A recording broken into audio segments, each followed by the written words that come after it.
La diabetes mellitus es una enfermedad que se caracteriza por tener niveles elevados de azúcar en la sangre. Esta es de carácter crónico degenerativa. ¿Qué quiere decir esto?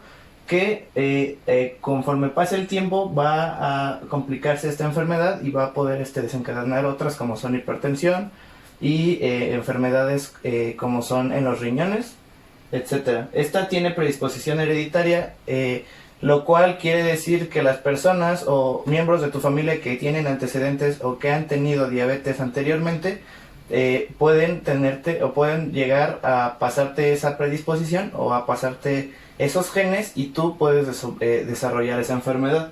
En esta intervienen varios factores que posterior a ello los voy a comentar. ¿Esto por qué pasa? Bueno, en relación a esto, la diabetes pasa por dos razones.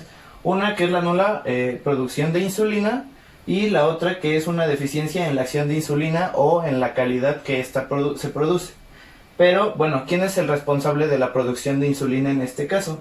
El responsable de todos estos procesos son el páncreas y en esto podemos observar cuáles son los valores normales que tiene que haber de glucosa o de azúcar, en este caso en la sangre, y los valores anormales. En a lo largo del día estamos hablando que tiene que haber unos valores de entre 70 y entre 145 miligramos sobre decilitro de azúcar en la sangre.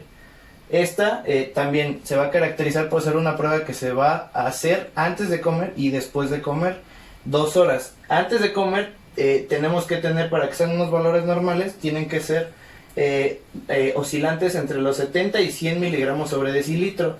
Y cuando se hace esta prueba después de comer, tiene que ser de 140 miligramos sobre decilitro. Los valores anormales en ayuno van a ser oscilando entre 100 y 125 miligramos sobre decilitro. Y posterior a ello, si la prueba se hace 2 horas después, va a ser de 140 a 199 miligramos sobre decilitro. Las funciones que va a tener el páncreas se va a encargar de tener una función exócrina y una endocrina. La función exócrina se va a encargar principalmente de producir ácidos pancreáticos para el buen funcionamiento del sistema digestivo. La función endocrina se va a caracterizar por tener dos tipos de células, las alfa y las beta. Las alfa van a generar glucagón y las células beta van a producir insulina.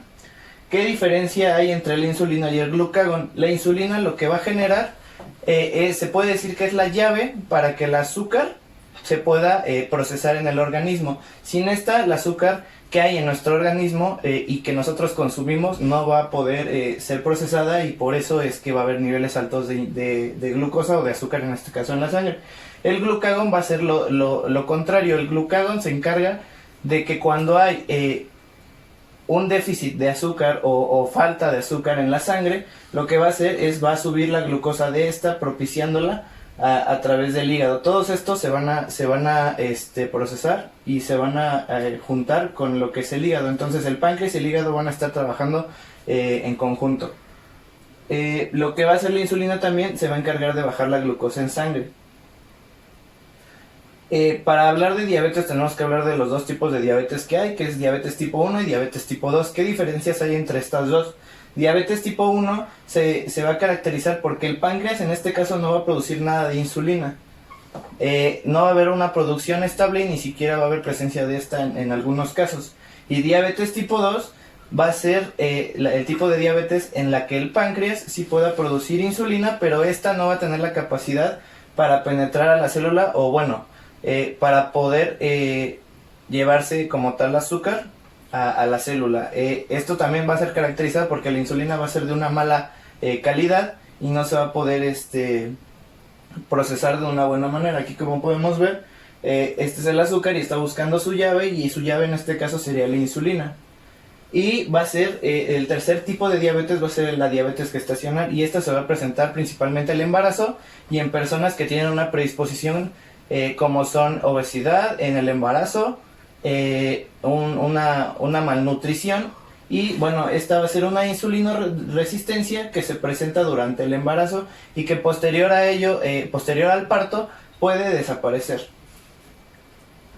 Bueno, algunos de los signos y síntomas que la diabetes puede presentar, en ambos casos, que es diabetes tipo 1 y tipo 2, se va a presentar sed excesiva, mucho aumento en el apetito de la persona, pérdida de peso, orina frecuente, infecciones frecuentes en vías urinarias, fatiga, demora de la cicatrización, visión borrosa, escurrimiento a nivel del cuello, escurecimiento y hormigueo o entumecimiento en las manos o pies. Bueno, para el diagnóstico se puede clasificar la diabetes en dos tipos de diagnóstico, que va a ser la prediabetes y la diabetes. La prediabetes se va a caracterizar por tener una glucosa o azúcar en sangre menor igual o mayor a 100 miligramos sobre decilitro y menor o igual a 125 miligramos sobre decilitro. Esta en una prueba anterior al desayuno o en ayunas, si se puede decir de esa manera. Y la glucosa, esta prueba que va a ser posterior a la comida, que va a ser 2 horas después, va a ser igual o mayor a 140 miligramos sobre decilitro y menor o igual a 199 miligramos sobre decilitro. Esto estamos hablando que estamos en un diagnóstico de prediabetes, en la cual aún no nos convertimos en diabéticos, pero aún así ya tenemos una disposición más fuerte. Después sigue el diagnóstico ya de diabetes, que es la presencia de síntomas clásicos y una glucemia plasmática casual de 200 miligramos sobre decilitro y una plasmática en ayuno de 126 miligramos sobre decilitro o bien glucemia de 200 miligramos sobre decilitro a las 2 horas después de cada hora. En niños y jóvenes las pruebas para detección y diagnóstico se realizan si se presentan los siguientes criterios o factores de riesgo, como son sobrepeso, un historial de diabetes mellitus tipo 2 en el primero o segundo grado familiar, que en este caso son papás o abuelos, y signos o condiciones de resistencia a la insulina, que son en este caso como la acantosis nigricans, que podemos ver aquí, que es el escurecimiento del cuello a través de las líneas de los pliegues de esta.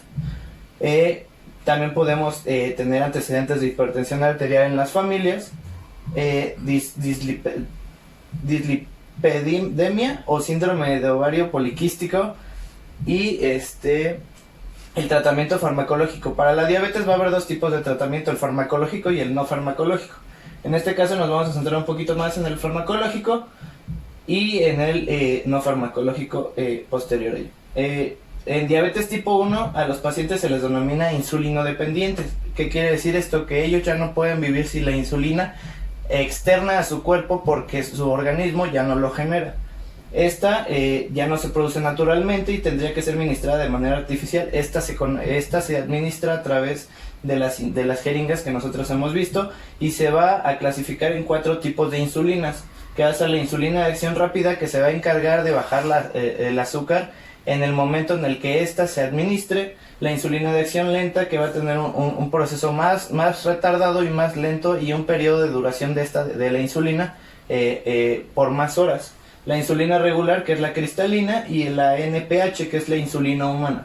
En diabetes tipo 2 se le trata con hipoglucemiantes orales. ¿Qué quiere decir esto? Con pastillas que además de esto se pueden complementar con tratamientos de insulina antes o después constante en el día. Los hipoglucemiantes más utilizados en este caso son los secretagogos o los sensibilizadores, como son las biguanidas, que son las metformidas, y las tiazolidinedionas, que son las pioglitazona. Esta es un poquito menos común, la más utilizada en estos casos de diabetes tipo 2 es la metformina. El tratamiento farmacológico, en este nos vamos a basar un poquito más. No farmacológico, perdón. Este se va a caracterizar por un estilo de vida saludable, que es una dieta balanceada, ejercicio mínimo 30 minutos diarios, un control equilibrado de peso, restricción del consumo de alcohol y cigarro o disminución de esta y monitoreo diario de una glicemia capilar. En la prevención nos vamos a enfocar un poquito más en la prevención porque, como sabemos, estamos ahorita en el primer nivel de atención, y la prevención es muy importante porque recordemos que es mucho mejor que ya tener la enfermedad como tal.